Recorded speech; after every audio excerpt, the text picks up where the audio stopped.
Kemudian seberapa efektif kehadiran artis dalam struktur tim sukses pemenangan paslon di Pilkada? Kemudian mampukah nanti warga memilih untuk memberikan dukungan politik terhadap paslon tertentu? Kita bahas bersama dengan Ujang Komarudin, analis politik Universitas Al-Azhar Indonesia lewat sambungan Zoom. Kang Ujang, Assalamualaikum, selamat sore Kang Ujang. Waalaikumsalam, selamat sore Mbak Maido. Kita kalau bahas artis nih panjang ceritanya ya, karena kemarin artis sempat ikut nyalek, kemudian ikut juga nyalon di Pilkada, sekarang jadi tim sukses. Analisa Anda seperti apa Kang Ujang?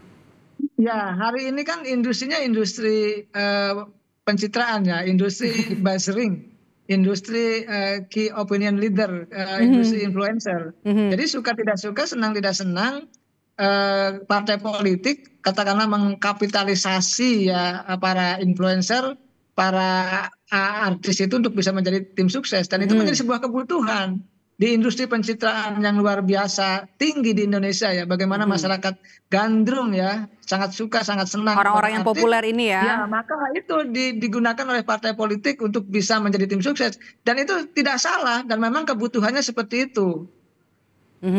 Tidak salah, tapi setelah kemarin untuk menjadi vote getter, sekarang untuk bisa mendongkrak popularitas paslon yang kemudian diusung juga?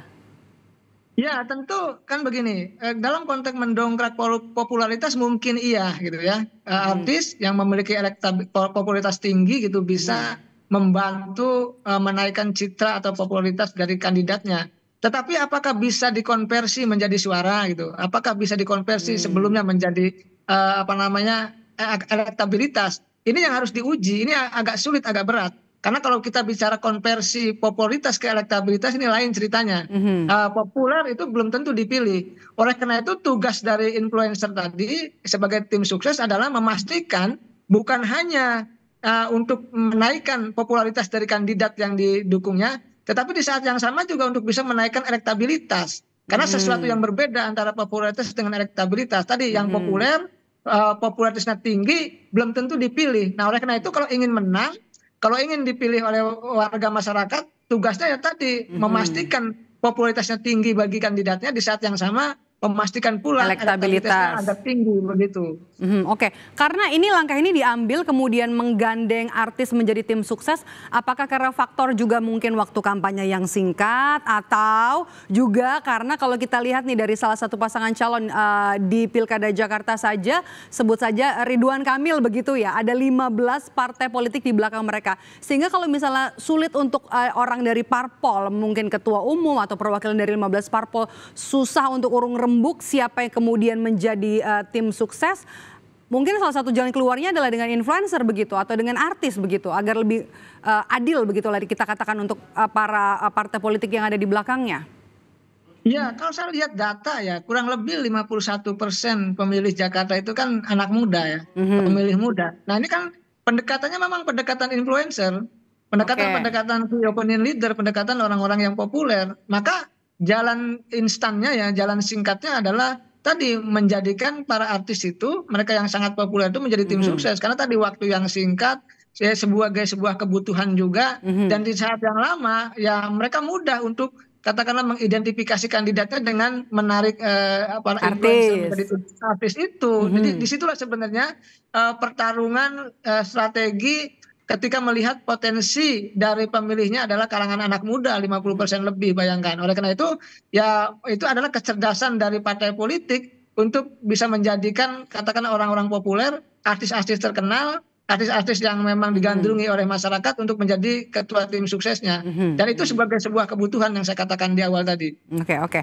Kita baca sekarang sudah ada 2 paslon ya di Pilkada Jakarta. Sudah ada Pramono Rano yang menyebut tim suksesnya ada Cak Lontong, dan juga sudah ada Andra Soni dan juga Dimyati yang menunjuk seorang Raffi Ahmad. Cak Lontong terlebih dahulu nih. Cak Lontong kan jadi ketua tim ses Pramono Rano.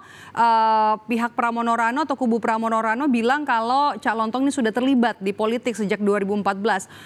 Bagaimana kita bisa melihat sosok Cak Lontong di pusaran politik ini?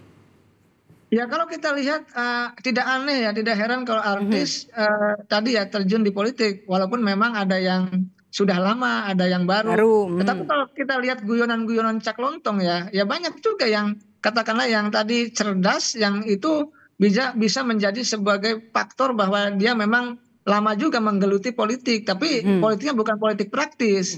Ya bisa jadi politik terkait dengan ide gagasan. Pastilah artis-artis yang cerdas itu siapapun akan peduli dengan politik. Oleh karena itu tadi apa yang disampaikan di panggung-panggung itu ya banyak juga guyonan-guyonan politik itu. Jadi saya melihat dalam konteks itu ya Cah Lontong digunakan sebagai katakanlah jembatannya pasangan Pramono Anung dengan Rano Karno untuk bisa dekat dengan warga Jakarta. Karena popularitasnya itu, karena keterkenalannya itu dan kecerdasannya itu ya tadi digunakan untuk pemenangan mereka. Dan dalam konteks itu saya melihat itulah cara cepat ya, cara yang instan untuk bisa mendapatkan popularitas yang tinggi bagi pasangan Pramono dan Rano Karno. Dan itu pilihan, karena mungkin begini, di saat misalkan publik atau warga masih tanda petik ya kurang percaya dengan politisi misalkan, paslonnya, ya kurang percaya dengan partai politik misalnya, ini kita kan harus koreksi bersama gitu.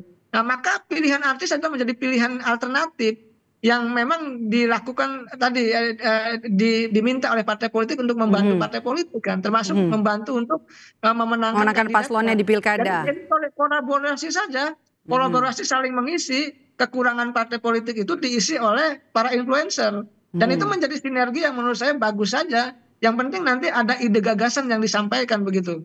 Yang penting ide gagasannya ya. Kalau tadi Cak Lontong, sekarang Raffi Ahmad. Belakangan kan Raffi Ahmad memang sering diajak oleh kandidat calon saat belusukan ketemu warga, kemudian juga di Pilpres kemarin juga sempat digandeng. Apakah menurut Anda Raffi Ahmad ini sudah punya cukup modal di dunia politik sehingga layak jadi tim, sehingga pas lah jadi dipilih untuk jadi tim sukses? Raffi Ahmad apa ya, selebritas ya, yang menurut hemat saya unggulan ya, hebat di Indonesia. Dan tentu kalau orang sukses seperti beliau, karena pesona pribadinya gitu, pesona kesuksesannya gitu, pesona kecerdasannya juga. Orang yang tidak orang artis yang sukses itu pasti cerdas, sudah berjuang dari bawah gitu ya untuk menjadi orang hebat di Republik ini seperti para Raffi Ahmad itu. Maka dalam konteks itu juga menjadi inspirasi, menjadi referensi juga bagi publik, termasuk warga Indonesia dan khususnya warga Banten. Jadi saya melihat sosok Raffi Ahmad ini kalau bicara pengalaman politiknya ya, kalau politik praktis mungkin tidak, tapi tadi ya, yang bersangkutan sudah berkampanye kan sering diminta oleh partai politik gitu ya, di dalam banyak kesempatan, bahkan saudara-saudaranya juga masuk di ada iparnya maju ya, JJ Govinda, kemudian adiknya juga maju jadi anggota DPRD ya di Jawa Barat ya.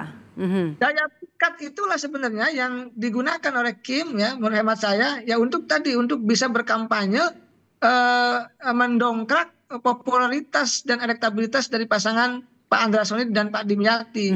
Dan saya melihat ini sesuatu yang menarik gitu, bahwa ada tawaran dari partai politik memastikan tadi ya, menjadikan Raffi Ahmad sebagai tim sukses. Saya sih melihatnya ini adalah strategi yang cukup bagus. Ya, tepat. Ketika misalkan partai politik tidak bisa menjangkau publik, ketika kandidat juga terbatas, digunakanlah jasa artis-artis ini begitu ya. Karena waktunya juga sempit, maka pilihannya artis termasuk Raffi Ahmad yang katakanlah jangkauannya bukan hanya di Banten, tapi jangkauannya seluruh Indonesia. Nasional. Saya rasa itu adalah pilihan yang tepat dari partai politik.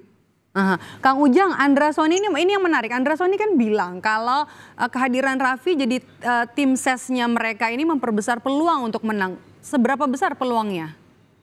Ya tergantung. Saya ingin katakan ya Pak Andra Soni, Pak Dimyati pasti optimis dengan adanya Raffi Ahmad itu. Tetapi yang ingin saya katakan adalah Pak Raffi Ahmad mungkin akan bisa mendorong meningkatkan popularitas, tapi apakah bisa dikonversi menjadi elektabilitas? Nah ini harus diuji. Ini harus diuji tentu dengan, kalau bahasa saya, survei yang objektif ke depan. Dan saya bisa saja sih kalau Raffi Ahmadnya misalkan daya magisnya itu mempesona ya warga Banten, ya hal yang tidak mungkin juga kalau seandainya Pak Andra Soni dan Pak Dimyati bisa unggul, bisa menang begitu. Asalkan tadi ada faktor lain juga yang mensupport.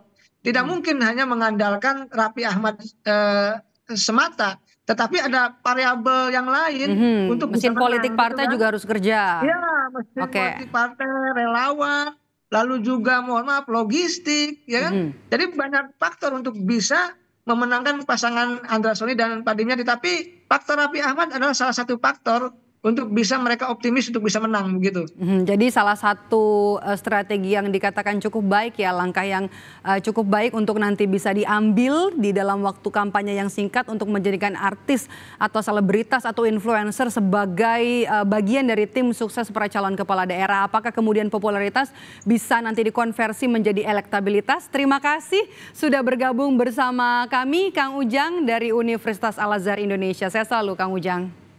Amin, sama-sama Mbak Maedo.